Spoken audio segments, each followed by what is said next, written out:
இப்படி பாவம் கிடைச்சா உடனே முழுக்கணும்னுங்கிற அந்த புத்தியை விட்டுருங்க. பாவத்தை தேடாதீங்க, பாவத்தை சந்தர்ப்பம் வரும் என்று தேடாதீங்க, அல்ல சந்தர்ப்பத்தை உண்டாக்காதீங்க. நானும் பாவிதான், நீங்களும் பாவிகள் தான். ஆனால் நாம் எல்லாம் மன்னிப்பு பெற்ற பாவிகளாகும். உலகத்தார்கள் மன்னிப்பு பெறாத பாவிகளாக இருக்கிறார்கள். அப்படியே நீங்களும் இருந்துக்கிட்டு இருந்தீங்கன்னா உங்களுக்கு அவங்களுக்கு என்ன வித்தியாசம்? அதாவது அவங்களும் பாவம் காரியத்தை பூரம் உடனே மீன் வந்து லபக்கிடந்த காரில் தங்குது. இப்படி பாவம் கிடைச்சா உடனே முழுக்கணும்னுங்கிற அந்த புத்தியை விட்டுருங்க. பாவத்தை தேடாதீங்க, பாவத்தை சந்தர்ப்பம் வரும் என்று தேடாதீங்க, அல்ல சந்தர்ப்பத்தை உண்டாக்காதீங்க.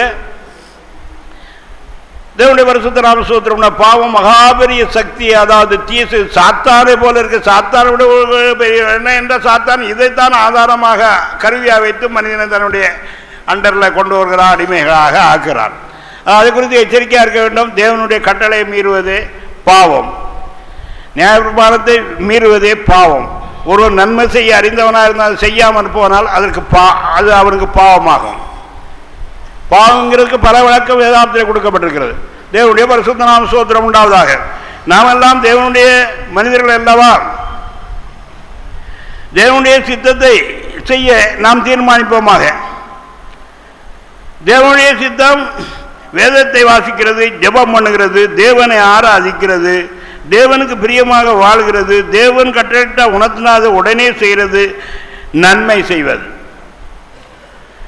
இதுக்கு மிஞ்சினது பாவமாக இருக்கும். தேவனுடைய பரிசுத்த நாம ஸ்தோத்திரம் உண்டாவதாக. அப்போ பிரமாணங்கள் இடத்துக்கு இடம் அது வெவ்வேறு விதமாக அது அர்த்தப்படும். எல்லா இடத்திலையும் ஒரு வசனத்தை நாம் வைக்க முடியாது. கொலை செய்யாதிருப்பாயாக என்று சொல்லப்படுகிறது. ஜட்ஜிகள் தீர்மானித்து கொலை தண்டனை கொடுக்குறாங்க.